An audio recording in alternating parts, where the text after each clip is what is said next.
Yeah. So With the animal rights stuff that you've been documenting, Duncan told me a story, and I don't know if you want to tell it or not, but it yeah, involves a pig. yeah. I'm quite open about it. Yeah, it made me sort of laugh at the time. I don't, that probably Or was the intention to make people laugh, but like, you like got a pig or something like you mean in terms of what, rescue a pig or? you rescued a pig, yeah, and there was like Uh, police and like, well, I mean that was a while ago. We had a piglet, but that was actually quite a heartbreaking story because you know how these mother pigs are kept in farrowing crates. yeah, So when they give birth, up to 5 to 6 weeks, and they can't move. And when they have these, and actually it's quite paradoxical because it's meant to save the babies. Uh, so one of them, when they roll over, sometime they crush the babies, but then they have inner bleedings. mm, So I had like the animal, two two two people I work with. They rescued one of the piglets that morning because they knew that they was gonna die, but it just didn't want the piglet to die there at the facility. So they thought they could take it with them and try to actually rescue and feed, but it died a few hours. I don't know if that's the story you're referring to, or was there another story? I don't know. He just said to me, like Clement rescued a pig, and I just had an image of like it made me quite Uh, happy. It was like a good like it wasn't a heartbreaking story. I don't know if Duncan oh, told it wrong oh, or I know what he's referring to. He's referring to the action that we've taken in Ireland. oh, it was in Ireland. Yes, Yeah, yes, it was yes. in Ireland. Okay, yeah, I forgot about that one. That was another one. So we had it was through this movement called Meet the Victims. I don't know if you No, heard of it. no. It's a worldwide movement where people go inside farms and they hold to farms and they demand to rescue an animal, or they demand some kind of compromise like that with the farmers, and the police come. And actually, that was quite of an interesting, beautiful experience because this farm was so bad. It was just so horrible. When we walked into the door, there were dead pigs everywhere, just like bleeding, their throat open.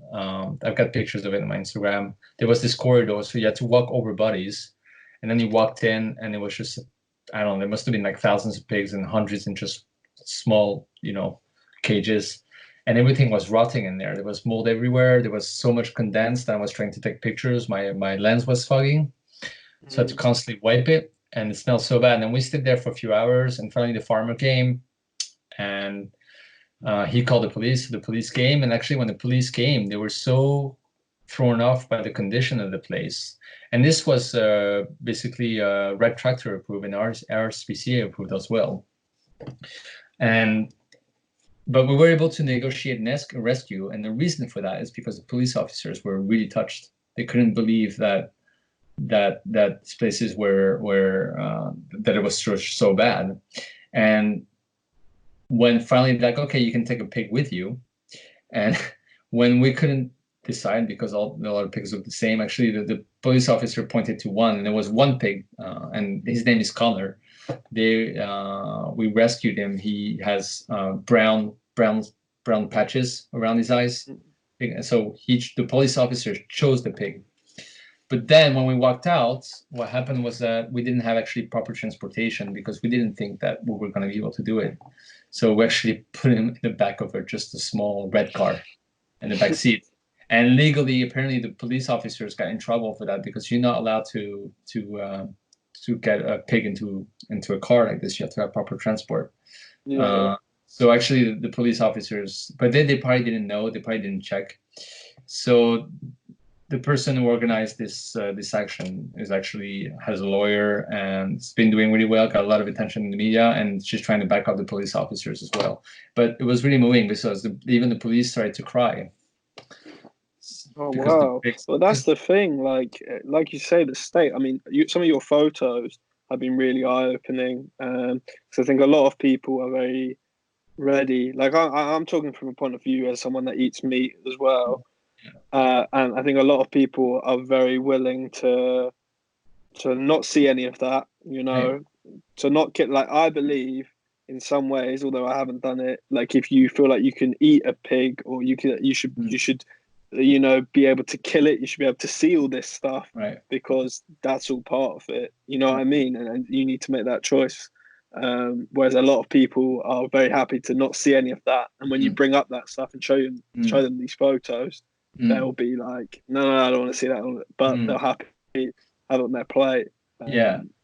I think one important thing to mention is so, because these photos seem really extreme, these things are not extreme. Actually, these are quite common scenes, and I always try to explain that to people. And they always think that the animal right movement or vegans try to always show the most extreme cases. But I can tell you that when I arrived to this farm in Ireland, I was already so tired because I've been to many farms in Sweden a week before that. So when I arrived, I just knew what was going to happen. And I was like, I walked into the farm, first garbage can full of dead pigs, bodies rotten. And when you see my pictures of that, you would think, oh my God, this is horrible. But this is actually in every single pig farm that I've been to. I'm talking about Ireland, I'm talking about Denmark, I'm talking about Sweden, I'm talking about Spain. These are 4 countries I've been to. It's always the same scene. And this is not just big farms. Sometimes it's just small, local owned family farms. So these ideas that we have still implanted in our brain, where it's just like happy cows running around the meadow or happy pigs feeding the grass, this doesn't exist. It really doesn't. And so it becomes really kind of eye-opening, and almost you feel like you've been lied to your whole life from this commercial abuse, from this commercial ads that, you know, when we do HPC approved or organic meat, it's really like, as much as a conspiracy, and I hate to say it because I do sound like a conspiracy believer when I say this, but it really isn't. And that's the reality, and that's what I've seen. And I'm not trying to create any kind of like, I became vegan just because I saw what was happening to animals, and I saw this being totally normalized at every single place that I've been to. So for me, it's just an extension of injustice. So I didn't become vegan because I had a belief that animals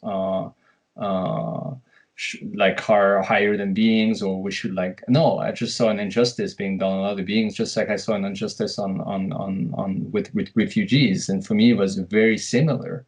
We're putting sentient beings that feel pain, that have a conscious subjective experience of the world around them and of themselves, and they have certain values of life that we should, you know, grant them. Yeah, that's an interesting point for people that don't know, that you were a couple of years ago documenting a lot of the refugee crisis across Europe, and yeah, it's interesting that you make that link, and it actually makes like perfect sense now. Yeah. Why you're taking on these new projects.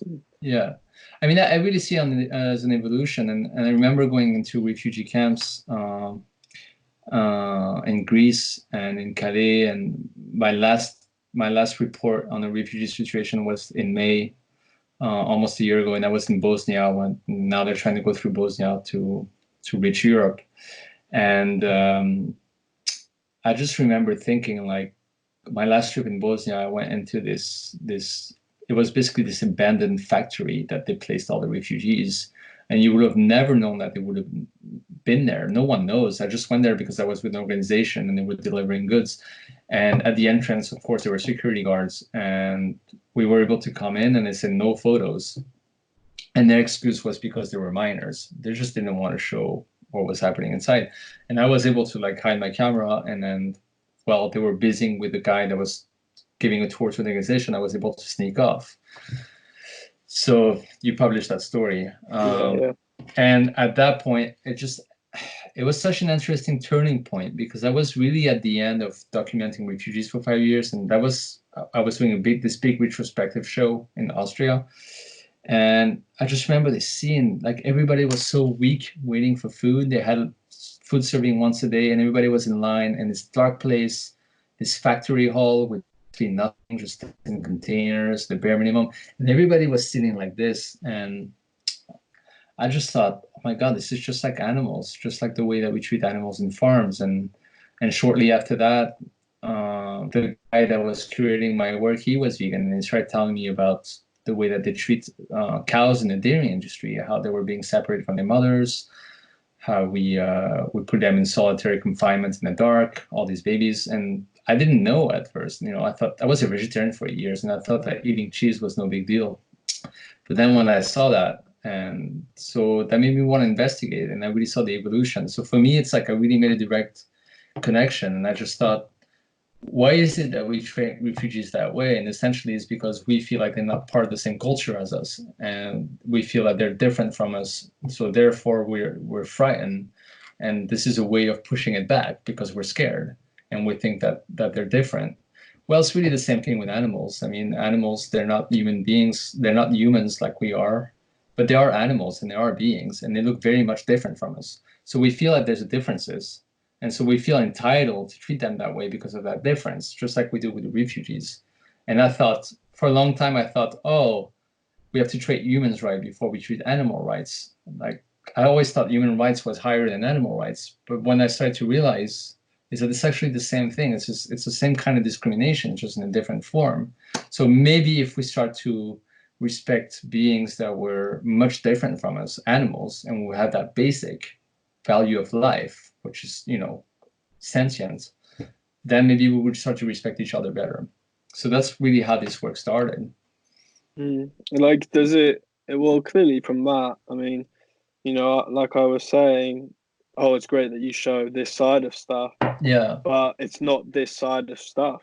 Like, that's me coming from a place of ignorance there straight away. Of Right. like, it's not like, oh, Clement's showing like the worst of it. No, it's just you're showing it. No. And no, I hadn't thought that. I'd looked at your stuff and thought that's really bad, and I'm sure it happens in a lot of places. Yeah. But like, it can't be like common. Like, he's taking photos of this because he's been like, whoa, this is really bad. But no, I mean, like, I don't have, I started this work with just following activists, and activists don't have this thing where like, oh, we know this bad farm. Of course they know farms are much worse than others, but what I'm showing is quite standard welfare and standard practice. You can come with me on a night. I can take you in the car. We look on Google Map. We map some farms, random farms. I can tell you that they're all the same. And that's what's so crazy about it, because when this was such a big eye opener for me, and I was like, everybody's got to know this. But then when you try to reach out to people and show these things, you always have the same reaction. Oh no, you're just trying to push your views and you're just trying to show the extreme stuff. And I'm like, no, I'm not. I'm just trying to make you more conscious. This is what I saw all the time. Like, I can go to any farm and it's like this. So are there certain farms that are like, oh, like you almost like certainly have been proven to be like very high standards? Because clearly right. this what's it, red tractor or whatever it's called, Yeah, right. it's just like, it's just like, there, have it, like, go on. You know what I mean? Like, Yeah. is there another distinction of like farms that have really tried to be above that? Or is I mean, there... I've been to one farm that didn't seem so bad. The farm was by the house, and the cows were inside, and everything was quite clean.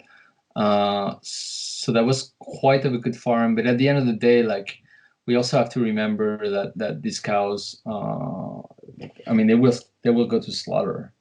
I mean, we will kill them like really early on. So like, also the question is not just, I think for me, it's like I'm past that point of thinking how can we raise animals ethically so we could eat them. It's much more of a question like, should we at all eat them and kill them? Don't they have a right of life if we don't have to, if it's not a need? And now we know that it's not a need. It's just a habit and culture that we have, thinking that we can't survive without these products, but we can. I mean, it's scientifically proven.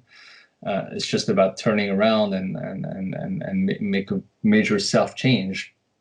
So the idea of welfare is nice, of course. It's encouraging, of course. Like, if you give a cage, if you have a cage that's really tight, and then you give welfare passes and you give like 2 more centimeters, of course that's an improvement.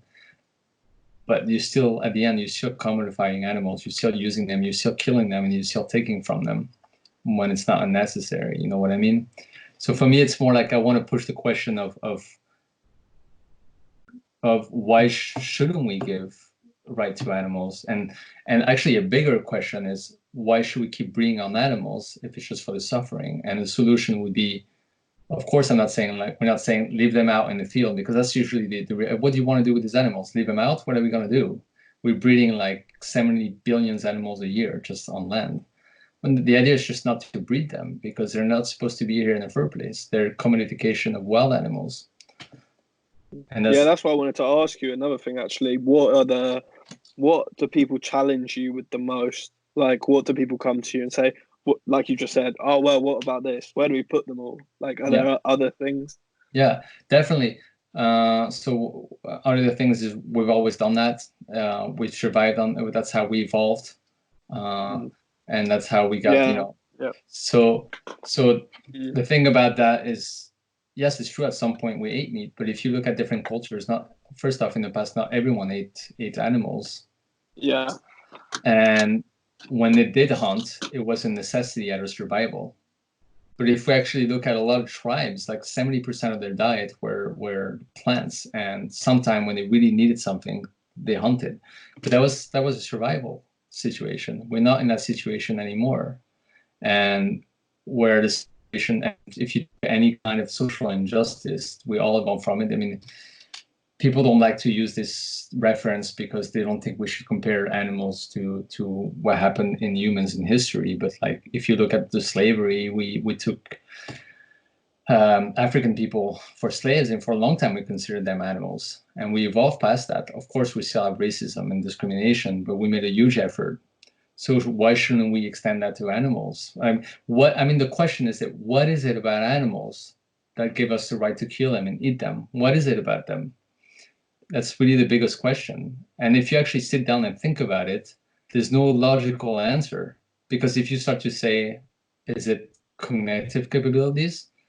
It doesn't align with your ethics, because then you would say, well, if a person is mentally challenged, should I kill that person? No, you wouldn't. So actually, we don't really know why. You know what I mean? Yeah. No, I agree.